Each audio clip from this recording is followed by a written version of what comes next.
What up, my peeps? It's your Knucker Big Rucker back at you again with another dinosaur model review, this time courtesy of Nanmu Studio. What we have introducing to you, Calypso and Santiago, the Baryonyx couple. Now you're probably saying, Baryonyx, what the hell is that? Looks like a Spinosaur to me without a sail. And you would be right on both counts. They are Spinosaurs. They're just not Spinosaurus. They're in the family though, and a lot smaller, I might add. Baryonyx, to give you a little bit of history on them real quick. They were discovered in fossils of this species was found in the UK. Baryonyx, which by the way is my favorite dinosaur name. It doesn't end in Saurus or Ceratops or anything like that. Baryonyx just sounds crazy to me. Real quick, Baryonyx stands for heavy claw. And if you look at the forearms of Santiago, he's the male and he's on the bottom. You can see on his forelimbs, he's got big claws. A couple of big claws, the index fingers, if you will, are those claws are pretty big, and that's from which this species was named, Baryonyx. Anyway, getting back to it, they were discovered in the United Kingdom, and they were theorized to have lived 130 to 125 million years ago, at the beginning of the Cretaceous period. So they were long gone before any Tyrannosaurus rexes appeared, and T-Rexes, they were never in the UK anyway. So there's that. Give an idea of what this species ate. They lived in the same region as Iguanodon, which is on the docket for me to review. If you don't have an idea of who Iguanodon is, you'll know soon enough from me. But if you want to know sooner, just think about the movie Dinosaur. The lead character, Alidor, if I'm not mistaken, was his name. That was an Iguanodon. So now you get an idea of what those species were. And yeah, so it wasn't just carnivores that hunted iguanodons. These guys did too, and among other things. But as you see, there's a pair of them. That's because this is one set, and it isn't finished. It was one set, cost it was sold as a display, and it came in 3 boxes. Now you're saying, okay, first you trip us out with the name Ruck with Baryonyx, never heard of that before. Now you're saying there's 3. Have you lost your mind? Have you forgotten to count? No, I haven't, because it also comes with a base, and they sent that separately as well. So what we're going to do is take the boxes off of my display stand here, and we're going to start going through them, beginning with the base. And just to show you guys, as always, Nanmu packs their figures and bases with the utmost care, and I mean, it looks like it's premium, and it is. These Nanmu Studio is not a run-of-the-mill dinosaur company.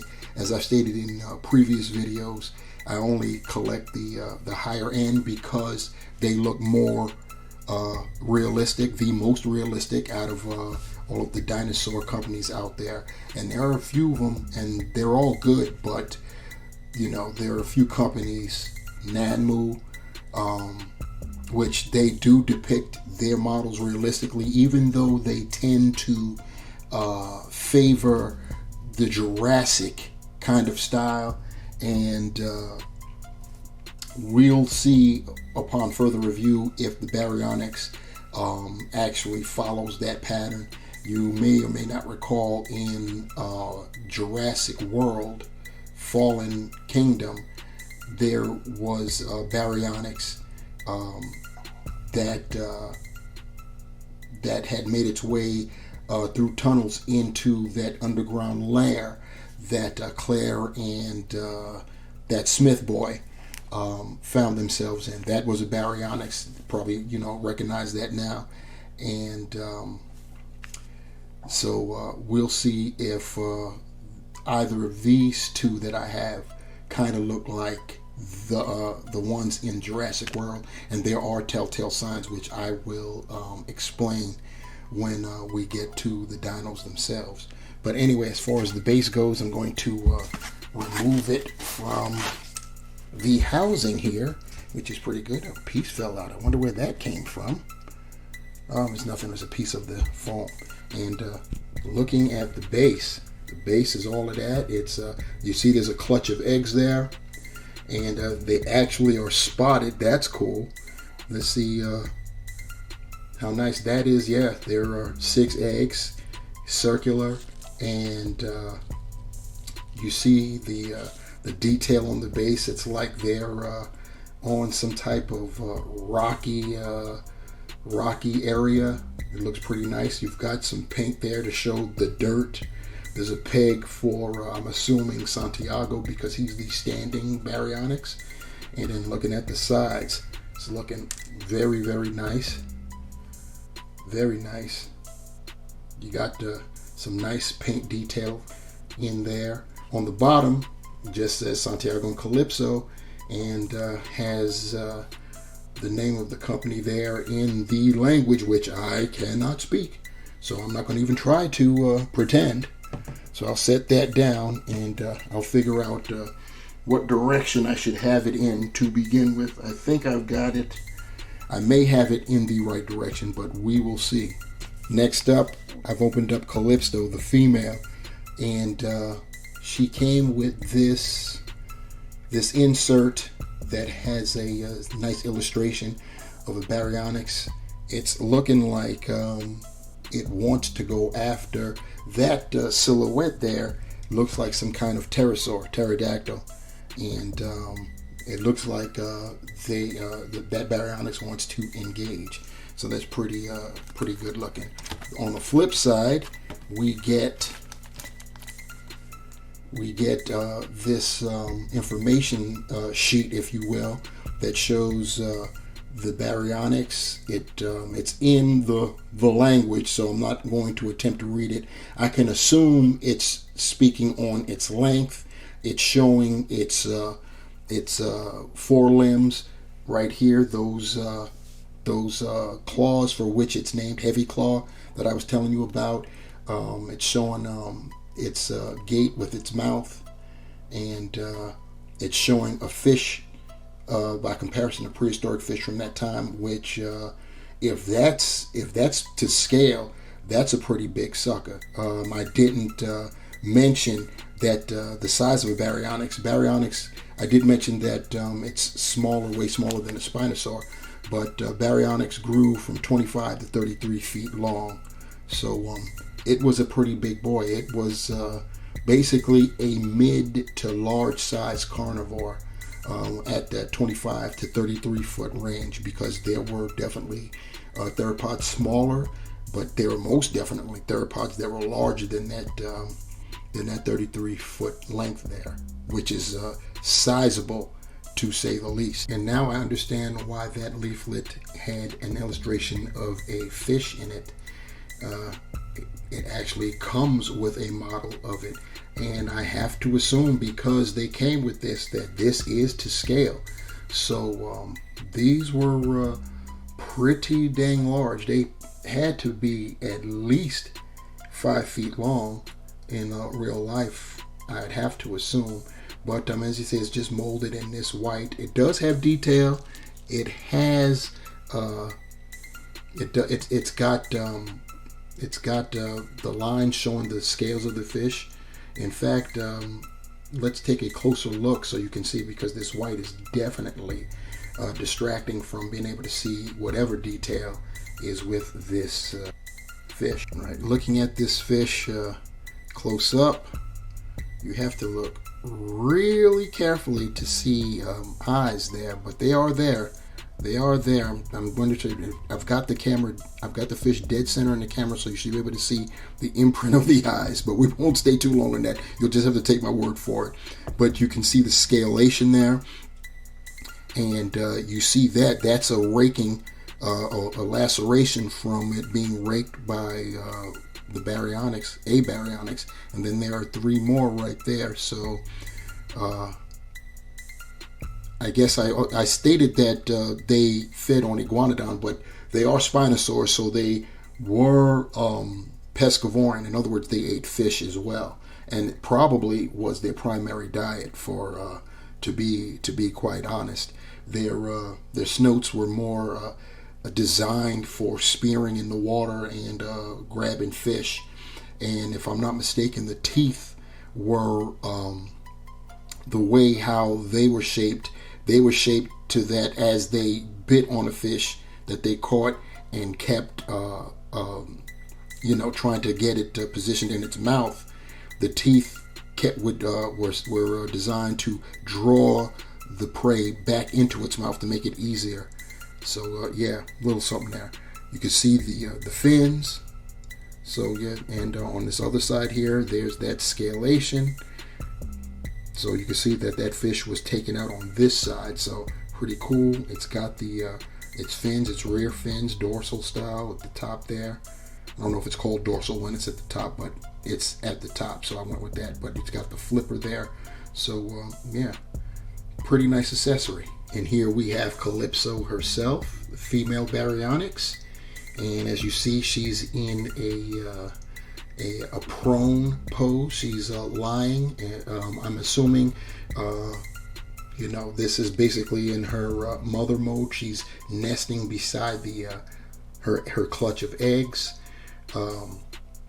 Looking at her forearms, that's the first thing I want to address. It'll be more apparent with Santiago because he's standing. But you see how her forearms, or I should say the claws, her paws or hands, how they're coming inward. That's the way theropods really held their forearms. They did not have them pronated, which means that they wouldn't be, I'll use my hand to show what I'm talking about here. Theropods would be like this. They were incapable of doing this, but if you look at any Jurassic movie, you see that, especially with the velociraptors, their hands are like this, what we call bunny rabbit style or pronated, but they were not really that way. So you could see she's got very nice paintwork there. Look at that. Her the scoots on her back. They did, a lot of times what they do with Spinosaurian figures is because of their skulls looking so much like crocodiles or alligators, they always seem to make the body of the animal in some shape or form crocodilian, as you can see right here with the scales and the scoots on her back. Just, it looks like it would be a crocodile. The head sculpt is looking very nice. The teeth in the mouth looking good, so you could see it better. Look at her eyes painted very nicely. She's got a very good color. They did their thing. The striping going down the ridge of her snout there. Her teeth, the jaw, I believe. Nope, no articulation there. It is as it is, so you got to just look at the teeth that way, but they're all individually sculpted and painted. Very nice. Very nice. And you see, I don't know if you can look, if you can see it like how I can, especially when I have the figure this close up. This is why I get the premium figures, because if I were to just take a snapshot of that, I'm quite sure if I could work it, somebody would think that this was a living animal. That just looks great right there. You gotta love it. Going down, you can see she's got it going on. The laying pose. Looking at the other side of her, it just looks pretty nice. You can see all that detail close up there. You see the scales. it's going on for real. So now what I'm going to do is I'm going to see what way she should go on the stand. I think that's the right way, but then again, that doesn't make sense because Santiago would be over there. I think you can just place Santiago any kind of way you can, but I want to get her and Santiago in a nice pose just to get us started. So let me do it like this, and that looks more accurate. She's like hovering over her eggs now. So yeah, that's what we got for now.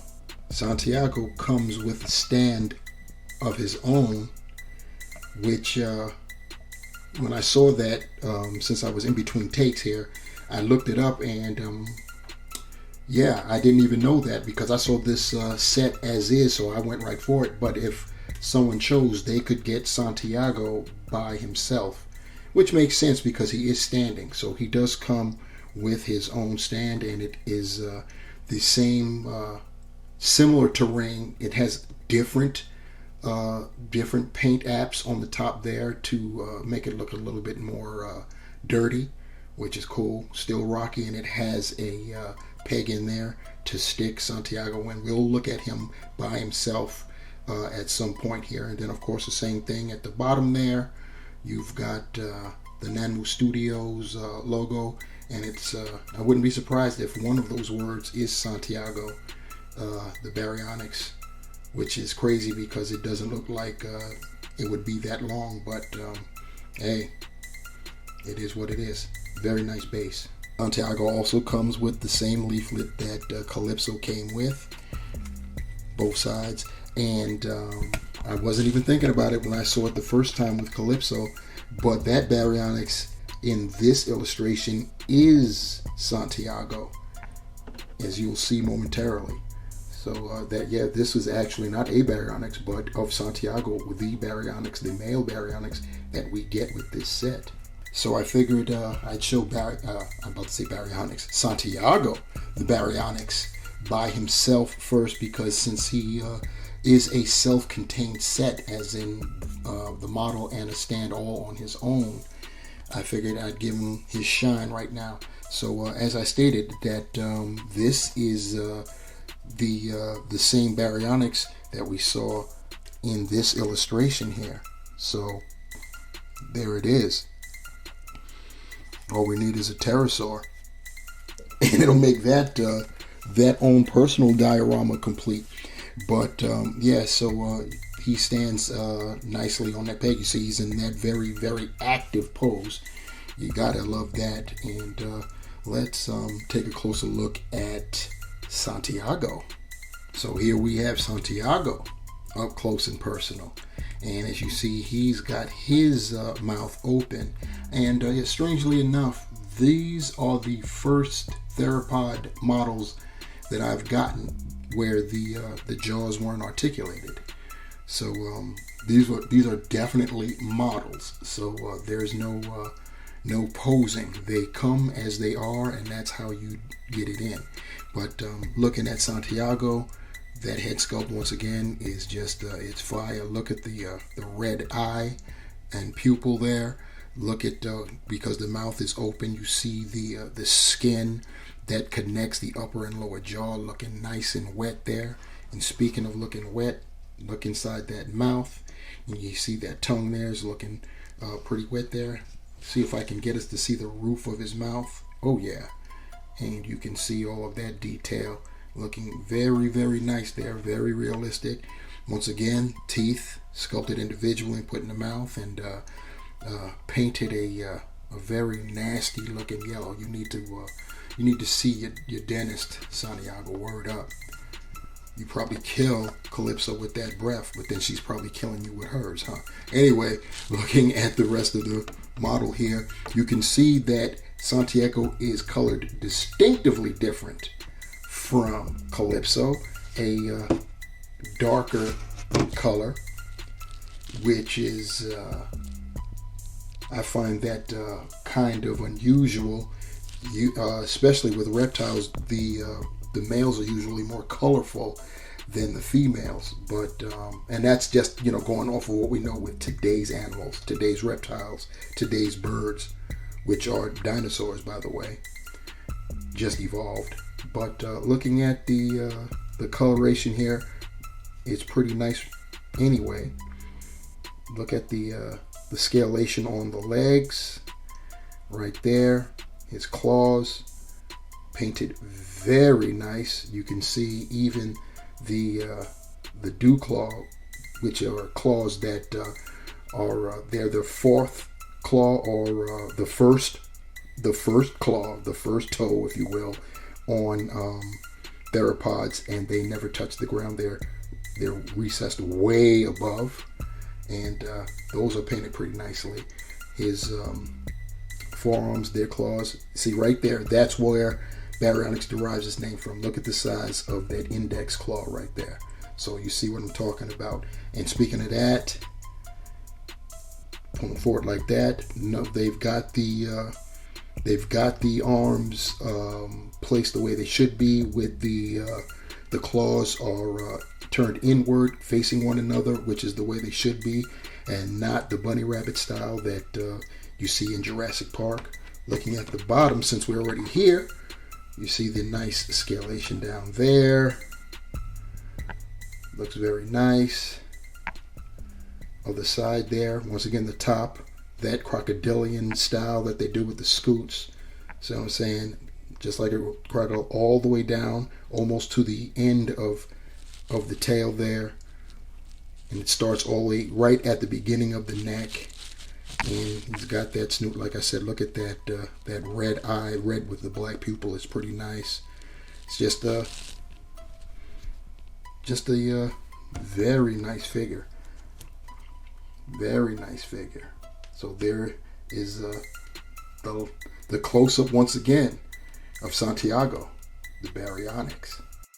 So now I've got Calypso on the base back in frame, and so we're going to see what we can do with Santiago in terms of his placement here. So the peg is over on this side, our right. So I'm going to just plant Santiago there, so we can go with that.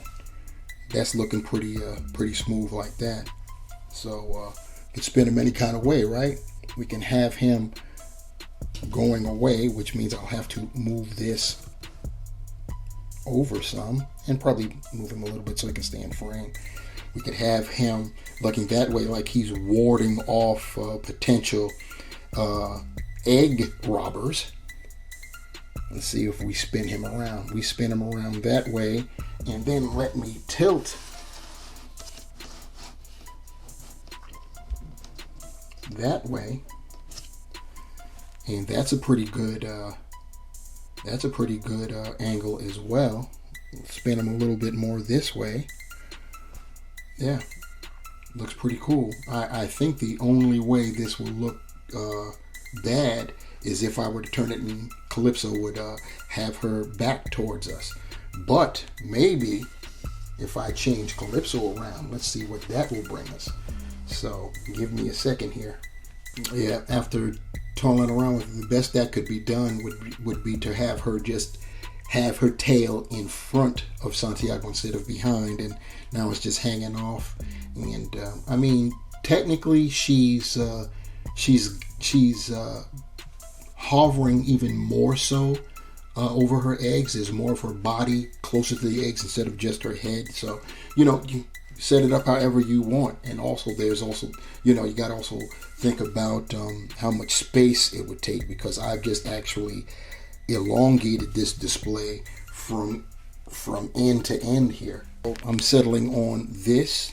It's how I'm going to display this couple, Baryonyx. Yes, indeed. Looking at them together, they look great. They're same species, but you see the sexual dimorphism with the colors. And I wish I could see something else. If Nanmu Studio did something else to, you know, get you to be able to see what's male and what's female. But no, nothing really. The best I can say, and I'm probably just manifesting that myself, is Santiago's snout seems to be just a little bit thicker than Calypso's. But I think that, once again, I think I'm just telling myself that, trying to find something that separates the genders outside of the color. But the color it is. So that's what we're going to go with. And speaking of going, I'm going to go now. I wanted to bring you guys this. It's pretty nice, this display. As far as the length of the display, I wonder if I should get that in there before I bounce. Yeah, I think I will. Once again, I've been neglecting taking size measurements. Last few videos I haven't measured the sizes of the figures. That seems to always slip my mind. I don't know why. I already told you guys I was going to get better at it, and looks like I'm reverting into my old bad habits. But I'm going to try to correct that starting now. We're going to do this the hard way, just with them as is. The female Baryonyx Calypso is about 9.5 inches long. Of course, her head is turned, so I can't get an accurate measurement of what she would be. The same thing with Santiago, as I turn him that way. And it's only going to be temporary, guys, with showing his face on camera. I'm going to hand it the right way. I don't know what I was thinking. Anyway, from the tip of his tail to where his head turns, he's about 10 inches. So there is a slight size difference. So that's probably the other way of knowing which gender they are. The females are probably smaller than the males. But yeah, pretty nice. As far as the height, I didn't even do that. I'm just going to go with Santiago since he's standing up. Taking it from the base portion, he is about, looking at it the wrong way. We can't have that, can we? I'm not cutting that out. We build it as we fly. It tells you that we do it real here, that we're human. We make mistakes and we own it. Anyway, Santiago is standing at about 3.5 inches tall off of the base. You include the base, he's almost 4.5 inches tall. Calypso, just because she's up there chilling at her tallest point, she's nearly 3 inches. But she is in the prone position, so that has to be taken into consideration. Anyway, it's enough consideration for one video. Wanted to bring you this. This is Calypso and Santiago, the Baryonyx couple from Nanmu Studio. And very nice display. I'm loving the colors. The dimorphism to try to show the difference between male and female. The clutch of eggs, the base is banging. The paint apps on the eggs are great. They're speckled, so that's pretty cool too. And to make it complete, I will throw in the fish right there. And so that's everything that came with this set on the display. It's looking great. Now I have the first world problem of figuring out where I'm going to put it. So once again, good problems to have. So anyhow, I'm going to end it right there. Please like, share, and subscribe if you're enjoying the content. Definitely do that. Please like. It helps the algorithm big time. More people will come and watch, and we get them to like and to subscribe. Even more will come because my videos will show up in more search and recommendations and things of that nature. So please help a brother out. Like, share, and most definitely subscribe, guys. On behalf of Calypso and Santiago, this is the Ruck Nest Monster signing off, saying, until next time, my peeps, remember, the hunt continues. And I'm out. Peace.